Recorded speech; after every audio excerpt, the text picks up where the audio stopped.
You guys are judging a prototype. You guys are judging a prototype. A prototype is when a product is not an official product. What?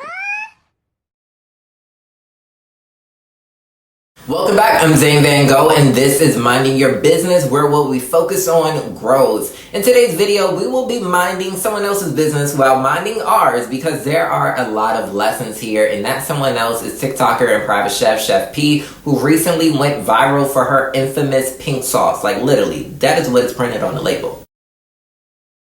Like, I think someone, didn't know exactly what that word meant, but it is not a good thing. Anyways, also within this video, I will be explaining what not to do when starting a business. Now, before we dive in, I do want to congratulate Chef P because stepping into entrepreneurship can be challenging, and I truly want to see her win just like I want to see everyone else win. And as a consultant, this video isn't to bash anyone, but to more so raise awareness on the importance of having your affairs together when it comes to venturing into entrepreneurship, because simple mistakes can truly jeopardize your entire operations, and that is not what we want. Now, if you are unfamiliar with this story, Chef P and her viral pink sauce recently went under fire over various food safety concerns, and this pink sauce is a food condiment, and according to Chef P, it can be used on pretty much anything, while other sources said it shouldn't be consumed at all. It's so bad down to the point that someone faked their death. All of this false propaganda that's going on the internet, I'm just a victim of clout.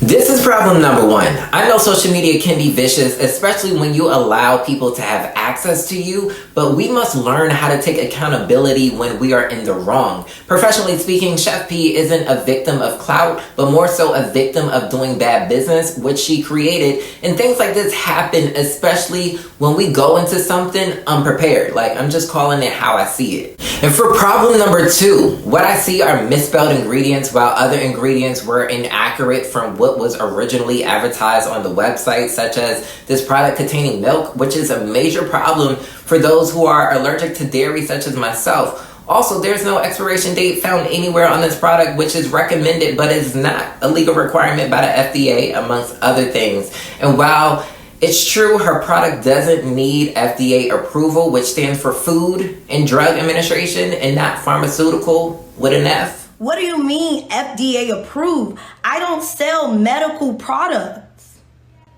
The pink sauce is not a medical product.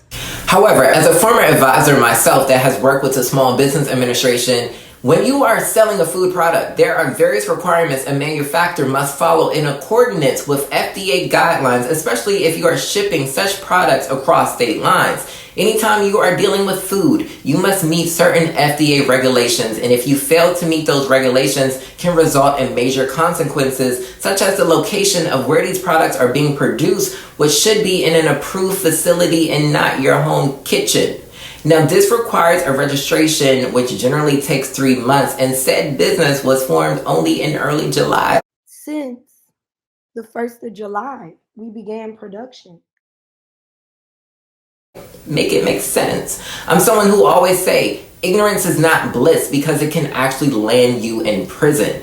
And going back to this label, I was literally shook with these servings per container. Like, these 444 servings per container is giving very much. This is 265 days a year. But the servings were actually supposed to be in grams. Yeah. Not to mention that this product that contains milk was being packaged and shipped without any form of dry ice or cool packs to keep the product fresh. Although it's allegedly supposed to be kept refrigerated, which caused a world of other problems as the product was spoiling before it reached some of its customers. Look at this.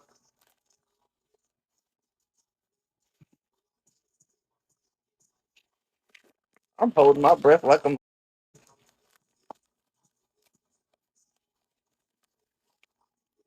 Oh my God.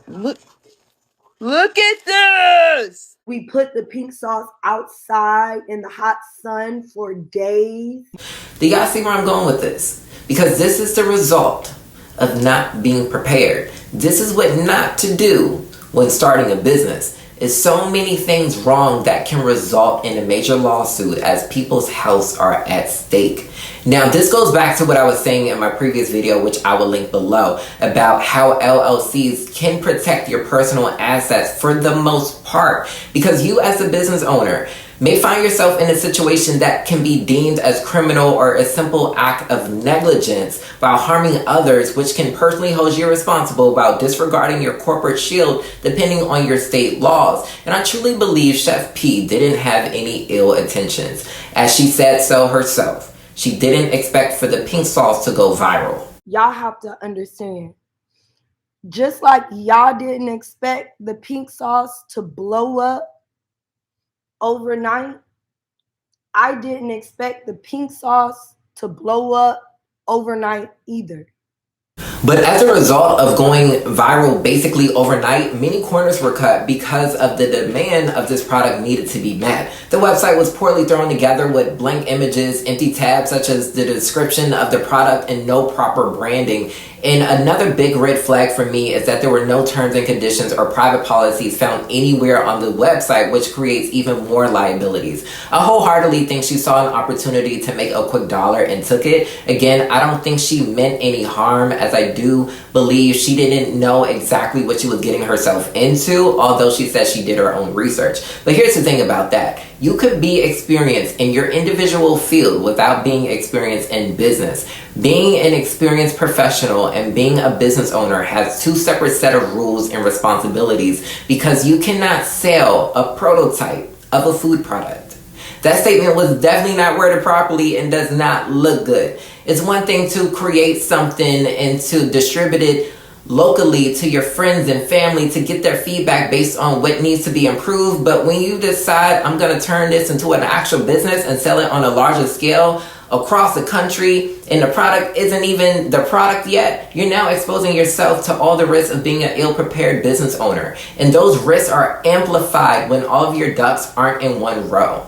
And this is why I always say you have to secure your foundation before you secure your bag, because if you don't, then your bag will never be properly secured. When you start a business and enter into any industry, you should want to know all that you need to have in place to remain in compliance both internally and externally within your incorporating state. For this exact reason is why I created my LLC course and pushed it so hard, because there are so many business owners who are either operating illegally or aren't aware of all the responsibilities that goes into owning, operating, and maintaining not only an LLC structure, but an actual business, because this level of unpreparedness is unacceptable. And God forbid that this company gets sued. A judge isn't going to grant someone leniency based on the fact that they didn't know what they should have known. Now, if you're someone entering into entrepreneurship, my best advice is to start with a plan. You should be planning out every possible area of your business, especially the legal side of it, to include any contracts, agreements, license, permits, inspections, labels, and etc. before you start accepting clients and collecting money. And I always encourage my clients to draft their own business plans, even if it's a simple one-pager, before hiring me or anyone for that matter to develop a full plan for them, due to the simple fact that they need to become familiar with their businesses as the founder. It's important for business owners to become familiar with the who, what, when, where, why, and how of their company from the inside out to avoid starting a business too prematurely. And no, your business plan does not need to be complete in its entirety before you start operating. However, it should be complete enough to give you direction and to keep you from making simple mistakes that can result into major problems. If you need help on getting started, you can check out our business plan templates, which will be linked below as well. Our templates were created to be less intimidating and more thought-provoking, while providing business owners with the necessary tools and resources to create an effective roadmap. Not having a business plan can be very damaging to the growth of your business and make things a lot harder than what it needs to be. Simply because if you fail to plan, you plan to fail. Learn something from this. Learn something from this.